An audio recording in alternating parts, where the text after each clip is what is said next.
13 years ago, he brought joy into a family and a rebirth for a young marriage of 2 years. The 4 pound, 6 ounce little baby boy was the pride and joy of his parents, Danny and Asha Babani. But that joy would soon meet worry and apprehension, the result of a major illness plaguing the young life. Asha Babani says her pregnancy with Harish was typical for a first-time mother. It would not be until sometime after birth that a major medical problem would appear. No, he was not sick. He was perfect. Even I don't know that he's sick till he turned like a 1.5-year-old. Then I come to know that he have a problem. When he's like nearly like 1 year, yeah, when he start walking, he was not walking very straight, you know, how the child, and plus his leg bone was like a bow shape, you know, it was not straight. Then we noticed that he have some problem. To find out just what the problem was, the trips to the doctor's office began. First to the local doctor, John Waite, who diagnosed a possible bone disease. Then to Merida, where the real testament was given. Young Harish was experiencing major kidney dysfunction, a diagnosis that was later confirmed by doctors in Nebraska, USA, and specialists in India. Went to the Merida, and their doctor take all the medical checkup and everything, and then they tell us that we have to take him to the state. Then we went to the state, to Nebraska, and their doctor, then they tell us that he have a kidney problem. So his both kidney is leaking, you see, so he's not getting the calcium and vitamins what the normal person getting, right? So that's why his bones are not getting strong and they are not growing. But it's not only a growth problem. The kidney disease presents young Harish, now 13 years old and a first-form student at St. John's College, with some complications. And to keep those under control, he takes a cocktail of medications 4 times a day. And it's a situation that still concerns his mother. Because he's not taking the height. Like I'm giving him the medicine, but still he's not taking the height. But his brain is working, he's active. Everything is perfect, only the height he's not taking. You mentioned that his body is not getting enough calcium and vitamins because of his kidneys when you have to give him a lot of medication. How do you have to give him those? I have to give him 4 times a day. It is like a vitamins and calcium mostly. Potassium and phosphorus, the 2 kind of medicine. Then some pills, I don't know what that, but some pink kind, one big pill like that. I have to take that every 5 times or 4 times sometimes a day. What do you think about that? Just bother. I don't know like them, but I have to take them. But make no mistake about it, Harish Babani's story is not simply about bad breaks and heartaches. It's about hope, heart, and an extraordinary courage and composure that he could only have drawn from within the depths of adversity, displaying a maturity rare in a young man his age. Though by all clinical evaluations, Harish's problem is considered serious, this 13-year-old tries not to make it a problem, evident in the explanation he gives to those who inquire about his height. Oh, he's a good child, like a well-behaved child and everything, but only he like to play. Till his energy finish, he like to play. From morning as he wake up to night when he go to sleep, he like to play Nintendo or basketball at home, only play like, you know, with the ball, and so he like a careless child, you know, he don't take anything serious, that he know that he's a sick, he have a problem. Everything I explain him because I don't want that when he grow big and he get all of a sudden the shock that he have that problem. So slowly I tell him everything what the problem he have. So now he know what is the problem he have, and he's taking quite okay. Your mommy told me when I spoke to her day before yesterday, she said that she explained to you what's wrong with your kidneys. What did she tell you? Do you remember? That one of my kidneys got holes, and the other one, alright. So I got 2 kidneys, one have holes and one don't have holes.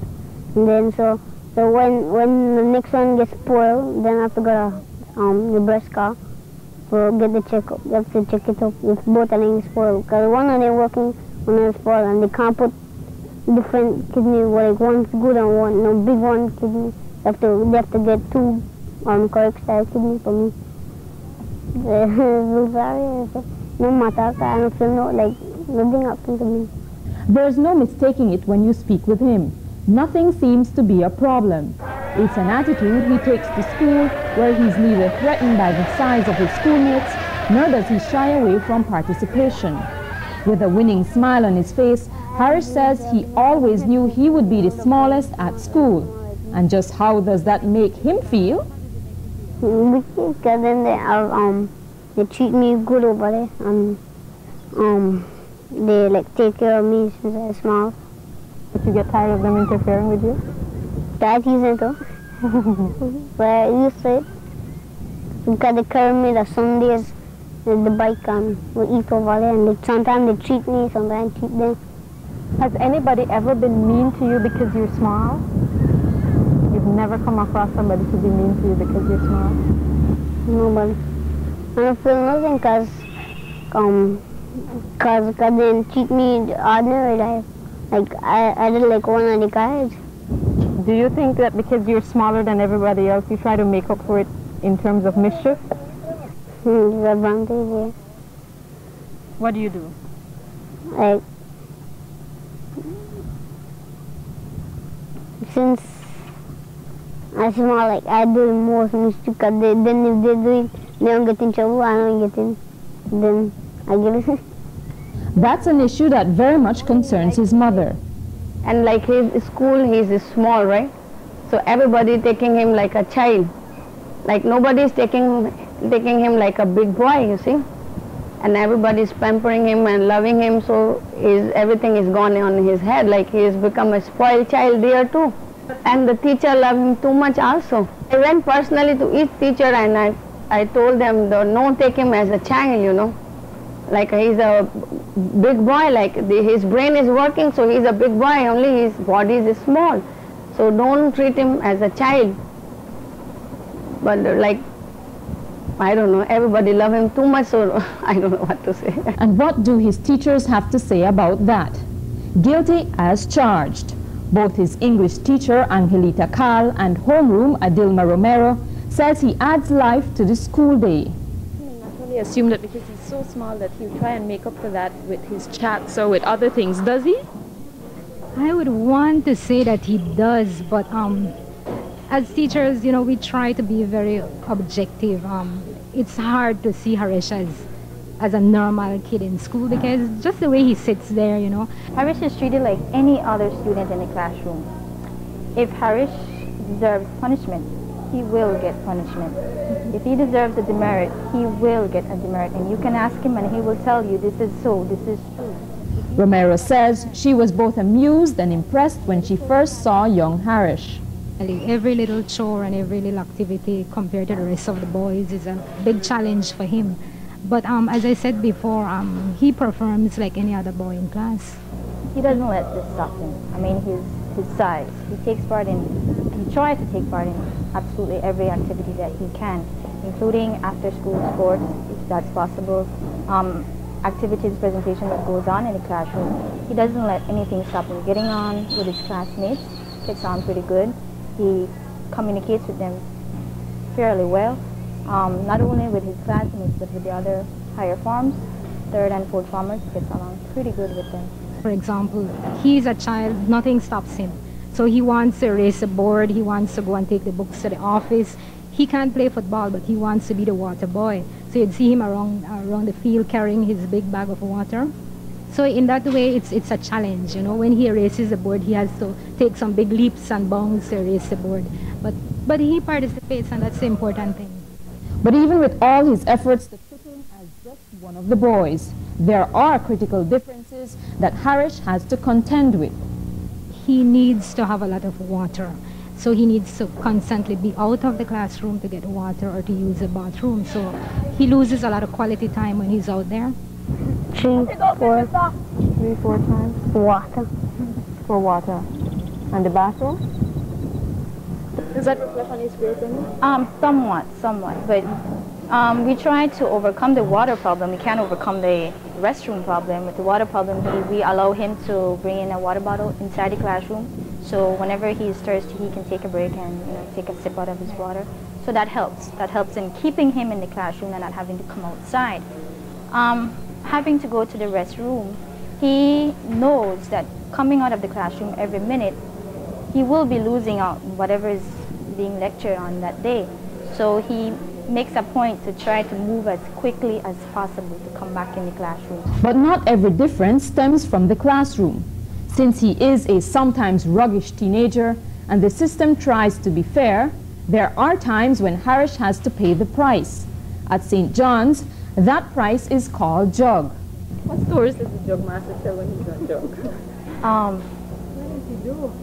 That's our first question. What do they have little Harish doing? It's kind of ironic because jug is supposed to be a punishment, but I think he enjoys it. He enjoys it. But what else does Harish really enjoy? He's too small to play basketball and football and too delicate to roughhouse with the boys. So what does he do? Your mom says that you like to play basketball, that you like to be active, but you can't play basketball and you can't play football and all those things. So what do you do? Play Nintendo. Play Nintendo? Active, the basketball game on Nintendo. And at school? Then go home. I'm not playing nothing. Only soccer a little bit. If one way to play with the bottle. None of that. You told us in the car, in the truck when we were coming over that you go to school dances and stuff. You're in high school and you know that when boys start having girlfriends and, I mean, you're very small. Do you think you'll ever find a girlfriend that will be as small as you? Will that ever affect, do you think that will affect you from, no? What do the girls say when they meet you at the dances? They actually want that, and I feel she has not them, but they actually, and I say okay. Why are you ashamed to ask them? Because you're small? No, that's not it. Just shy? Yeah. Just boyish shy? Yeah, like that. But even though he throws caution to the wind and tries to live an active and carefree life, there are a few things that Harish takes quite seriously. I mean, that's a serious problem. Yeah, operation is good. Most of your friends ride to school on their own bicycle. Do you wish you could do that? Yeah, but I can't ride. I try, but then I get tired fast, like for swimming and things I get tired fast. So I have to use the floaters. But the exhaustion, does it come from the kidney problem? What does it come from? I don't even know. Do you feel left out any time because you're so small and because you're sick? Do you ever feel left out of things at school or at home? No? What's the one thing that you wish you could do the most and that you can't do it because you're either too small or because you're sick? Like, go to friend's house, like on Saturday, I could, like, sometimes I have to go to the beach. I could go with them, but the mama said no. Because then I could get sick, I could get a lot of medicine. Or they were sleep over at somebody's house, I could get 5 medicines and that's why. That I could be like other kids, like my age, be like other kids, and just like be at least big enough to do the activities. Sometimes I really pray God that give him my height.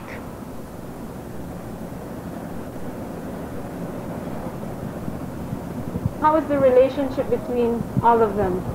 Yeah, they love each other, but of course they fight also too much for little thing, and I think that is a normal when the 3 children are there.